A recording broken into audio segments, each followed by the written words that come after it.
Hey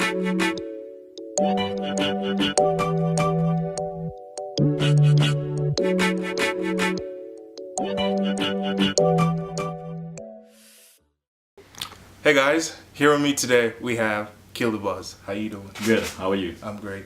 Excited for tonight? Definitely excited for tonight. We had like the couple of shows have been great already so far. Awesome. So I'm super excited. Case is also super excited for tonight. So where are you coming from before here?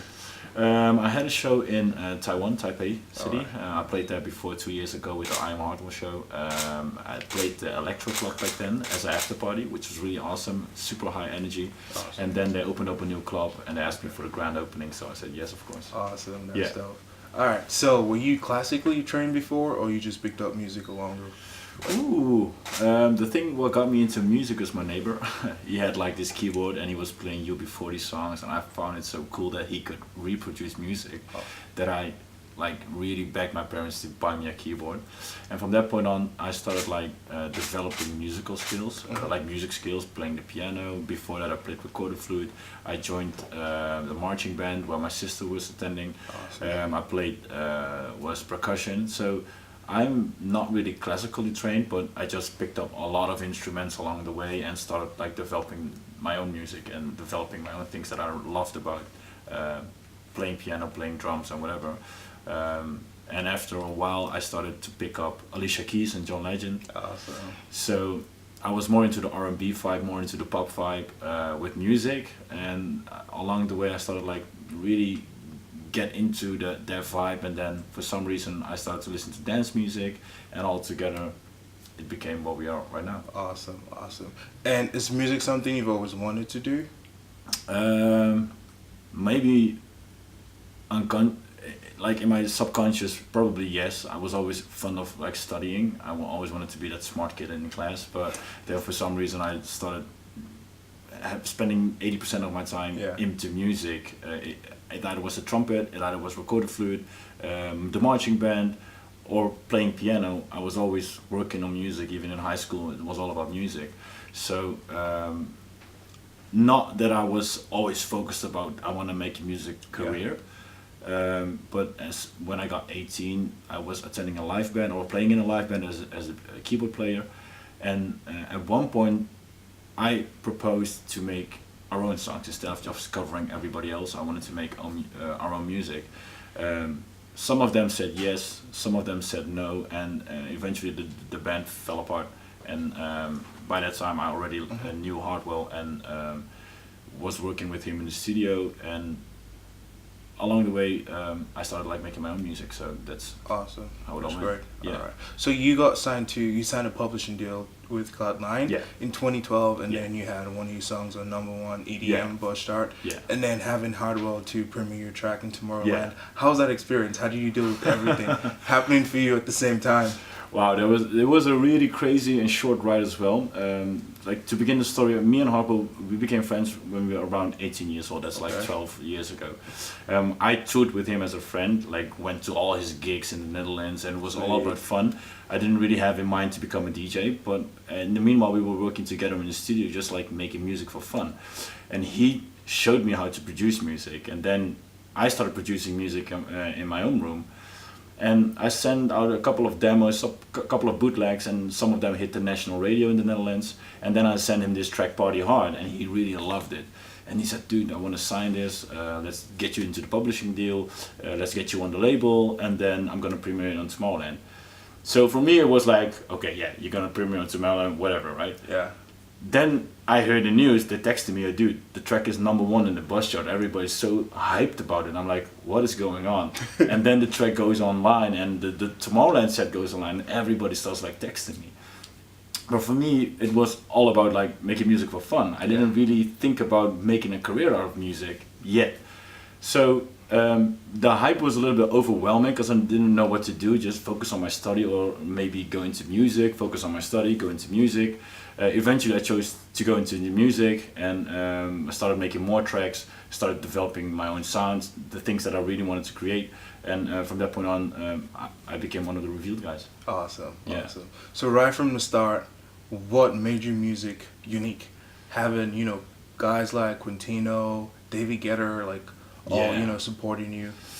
I don't know what it made it unique. I think the most unique thing about my music is the way that I like to set up my chords, set up my melody lines, and try to get a feeling inside of the music instead of just being random notes that I pressed into the keyboard. So I always start with chords which have to mimic a feeling, and if I play it on the piano, just like acoustic, I want to have that same feeling as I would play it live, or not live, but from the music production itself. So the thing that is typically my sound is more, even with Break the House Down, it has to be euphoric, or it has to be in a good harmonic way. It has to create a feeling. So, is there a way you can define your music? In what way do you mean? Do you classify your music in probably this is a genre of music you do, or yeah, it's pretty much both of like everything? It's basically everything. As long as it sticks to dance music, I'm fine with it. Like one day I can create an R&B track and think, yeah, that's a cool beat, and then I'll just leave it away or give it to someone else. And but for my own career, like on the Kill the Buzz side, I want it to be dance music. Either it be trap, future bass, future house. Doesn't really matter. I created so many songs already in different styles, but as long as it's dance related, I'm all good with it. Okay. So what's your favorite song you produced so far?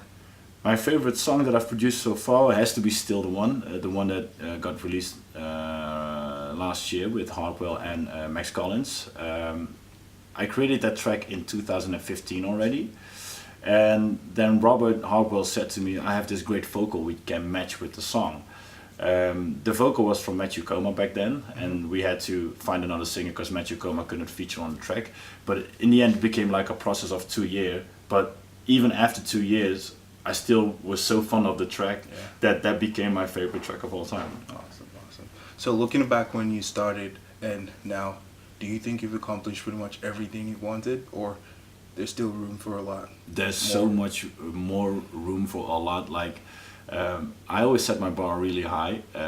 So when I told a couple of friends and even like people that I was talking to back in the days when I was working in a clothing store, I would tell them, you know what, my biggest dream is like travel the world and then with my own music.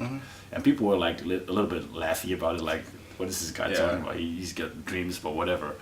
And then a couple of years later, when I talked to them, they go like, dude, it's so crazy that you said that to us, and now you're doing it. Yeah. So I set my bars even higher for now, because the thing is, I want to achieve more in music on the music side, so be more of a singer-songwriter maybe in the end, or more on the production side as well.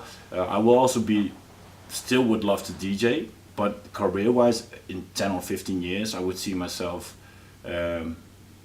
there producing music, writing music, and probably have a Grammy nomination at least. Awesome. So that's where I set my standards right now. So you working on anything new recent? Yeah, I've been working on a lot of like new dance projects. I just finished my university for my bachelor in economics, so I've spent a lot of time on that in recent year as well. But I've been working on a lot of projects, pop projects, but also a lot of dance projects. So we got, I think I finished 16 projects in the last few months, and I deleted 50% of them again because I didn't think it was good enough. And now we're sending out 8 tracks to different labels and see who's gonna be first. And maybe if they don't want to sign it, then we might think about setting up our own label. Awesome. So last question. How do you combine your studies and music? Ooh, that was a really difficult one because I only had to write my thesis in economics. So I did that while touring. So every Monday I would go, and when I would get back home, I would go straight to school and just be there for 8 or 10. Crazy. Yeah, it's crazy. And then on Tuesday you had to be back in the studio and have management meeting. On Wednesday you go back to school, and on Thursday, Friday you prepare yourself for the weekend while producing your music, and on the weekend you tour again. So it was a crazy hectic ride, but it meant 24/7 hour focus on and school and music. Awesome. So we're gonna play a quick game. Yeah. Tell me the first thing that comes to your mind. You ready? Yeah.